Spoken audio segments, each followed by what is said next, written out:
Welcome back to the channel, guys. For this video, I'm going to cover something different, something new. I don't know if you guys knew about this, but another platformer game is in the works. The game is called Skylar and Plux Adventure on Clover Island. There's currently a bunch of gameplays and demos on YouTube. I actually wanted to cover this game a long time ago, but I decided to do it now. Okay, so at E3 2016, Jacob Mikiska, founder of Grip Digital, which is the publishing company of the game, shared a few interesting stuff regarding the game. According to the founder, platformer games aren't that present in today's gaming industry, and I kinda agree on that. It feels like today's gaming industry is focused too much on first-person shooters and realistic games. So the founder explained that Skylar and Plux is a game which easily reminds us of the games we used to play back in the day. Remember those good old days, Spyro, Crash Bandicoot? Yeah, but 2016 seems like the year in which platformers might slowly return. I mean, look at Yooka-Laylee, Banjo-Kazooie's spiritual successor. A lot of people are getting hyped up over it. I know I am. Look at the Crash Bandicoot remake slash remaster, which was announced by Sony. 2016-2017 might really be the years in which we see these types of genres, and that's awesome. After watching Skylar and Plux, I told myself, wow, platformers are slowly starting to see the light of day. And honestly, that's amazing. A lot of people these days never had the chance to experience these types of games, and seeing them return is just great. Anyways, back to the point of this video. Jacob Mikiska, founder of Grip Digital, shared a bunch of stuff at E3. Now, Skylar and Plux is being developed by a very small indie developer. Right Nice Games, a group of 5 people, is bringing us Skylar and Plux. Guys, we're talking about a very small group.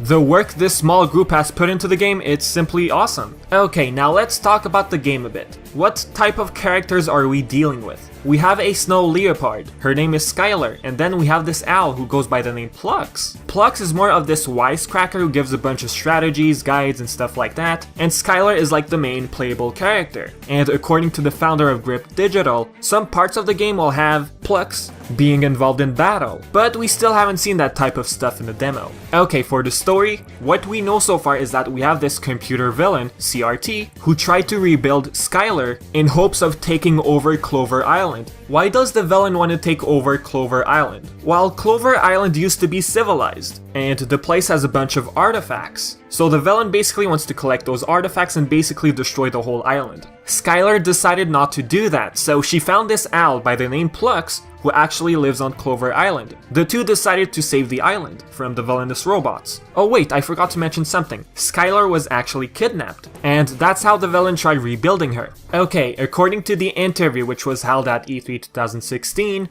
the game will be non-linear, so the game is pretty much open world. After watching the demos and gameplays, it seems like this game will have a lot of explorable locations and secret areas. The game is like a collectathon, we should expect a lot of treasures and secrets. Anyways, according to the publisher, by collecting a bunch of treasures, the player will be able to upgrade Skylar's armor and gadgets, and the game will also allow the player to unlock abilities. So pretty much, this game is a mix of Spyro, Crash, Jak and Daxter, Sly, and Ratchet and Clank. I mean, some of the gadgets really remind us of Ratchet and Clank. I mean, look at the swing shot. That really reminds us of Ratchet and Clank's swing shot, right? Now, compared to Ratchet and Clank, the swing shot in Skylar and Plux comes from a power glove. The power glove is actually able to perform a bunch of tasks. It's not just a swing shot. Apparently we can grab like this huge boulder and throw it on enemies, so we can basically use it as a weapon as well. Judging by the gameplay and all, it seems like some aspects are inspired by games we already know. Now, I've read comments like, look, they're copying Ratchet and Clank. This game's gonna suck. I don't see it that way. I'm actually gonna buy this game. It looks pretty interesting and has a lot of potential. It seems like this game will have a lot of interesting mechanics. I mean, the one thing that really caught my attention during the gameplay is the time orb. Once the player collects the time orb and approaches this pillar-looking artifact, the player not only will be able to stop time and walk on platforms, but the time orb also gives the player the ability to restore an area back to what it used to be. Since the island looks pretty destroyed, the player will use the orb to restore a specific area. Now, what's actually cool about this is that we can also unlock secret hidden areas. Some areas have actually been blocked by water. By approaching the area with the time orb, the water disappears and we get a new location, a hidden area. The concept is pretty interesting.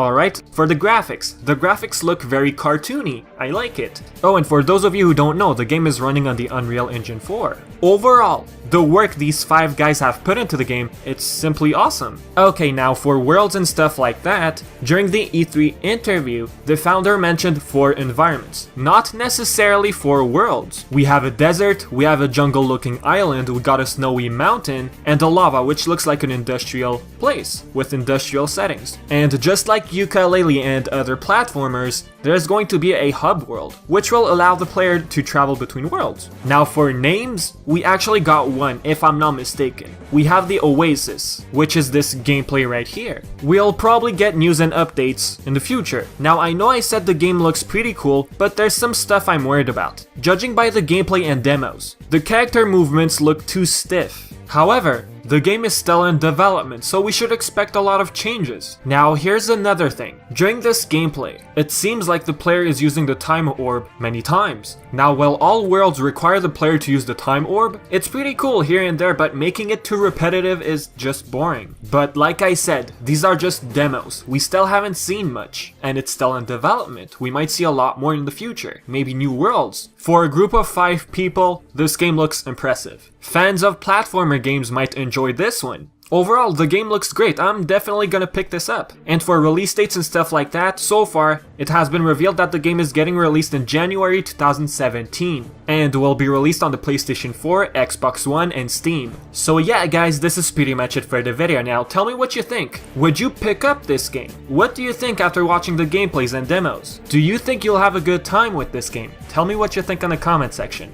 Now I will leave all the links in the description so you guys can check out the trailers and demos. And as always, I've been Vivi and thanks for watching guys. Until next time.